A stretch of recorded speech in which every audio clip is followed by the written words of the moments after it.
What's going on, YouTube? This is SG1 Sports, and we're going to give you a very early projected record for the USC Trojans as we preview their 2024 schedule. Before we get to that schedule, though, let's look back at 2023. Here was last year's schedule, and you can see, of course, they got off to that 5-0 start, and then the schedule really caught up to them. At Notre Dame, Utah, Washington, at Oregon, UCLA. Pretty tough schedule there down the stretch, despite that 5-0 start. They wound up finishing 8-5. You look at their non-conference schedule, played San Jose State, Nevada, and Notre Dame, and it's going to be even tougher this year in the non-conference. And of course, they're going to be playing in the Big Ten as well. Here is this 2024 schedule. Let's break it down. First with the non-conference, they'll play LSU in Las Vegas, neutral site game there. LSU, USC in Vegas.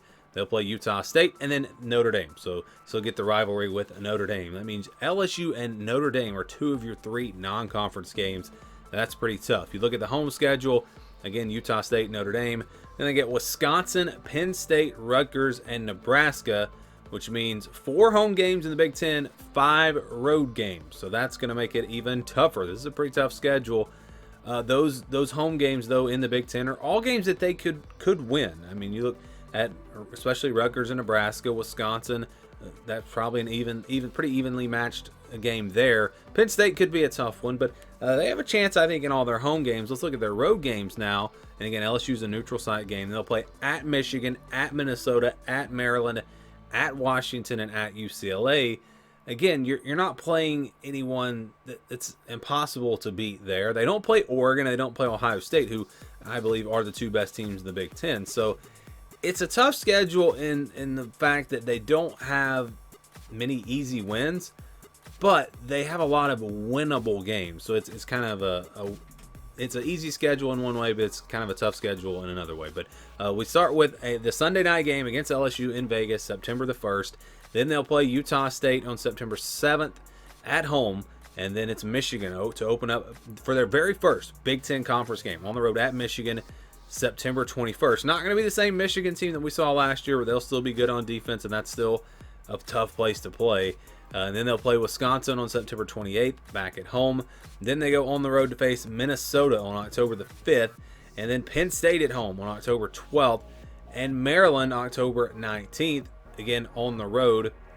And so it's kind of like their schedule goes back and forth, home and away, pretty much throughout the whole schedule there. And then they'll play Rutgers. So let's circle back for a second. Their first bye week is actually after Utah State. I missed that. So before playing that Michigan game, they get a bye week. It's a really early bye week, but could be needed for a tough road game there, like the game against Michigan. So Rutgers on October 26th. Then they play on the road at Washington on November 2nd.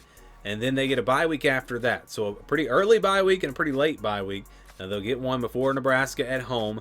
Then they play on the road at UCLA November 23rd and close things out with Notre Dame at home on November 30th. So again, it's a tough schedule in the sense that they don't get any, really any easy wins. You could say Utah State maybe. And then it's not that tough because they don't play Ohio State and they don't play Oregon, but they do play 5 Big Ten road games, only 4 at home. You don't really see any tough stretches where it's like 2 or 3 really tough games back to back. Their toughest stretch probably, well, I guess if you go from Michigan on the road, then Wisconsin, then on the road at Minnesota, Penn State, at Maryland, that's a pretty tough stretch there. Back-to-backs, really, UCLA, Notre Dame at the end, probably their toughest back-to-back. Hard to say how good UCLA will be. So the schedule's, it's spread out pretty good.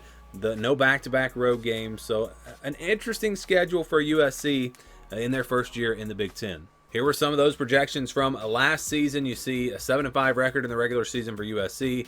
Our projection was 10-2. My prediction was 10-2. Athlon had them at 11-1. The over/under was at 9.5.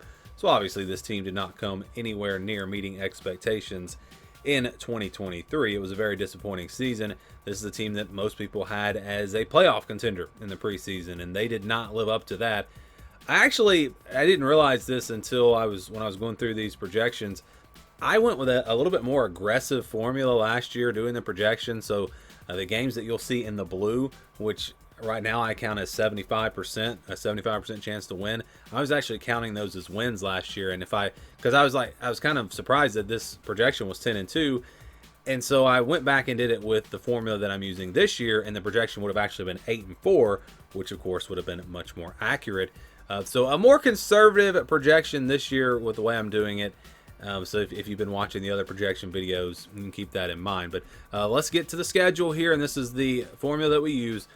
So if it's a 50-50 game, it'll be a game in the white. That's a game that could go either way. Spread in these types of games, I think it's going to be less than a touchdown.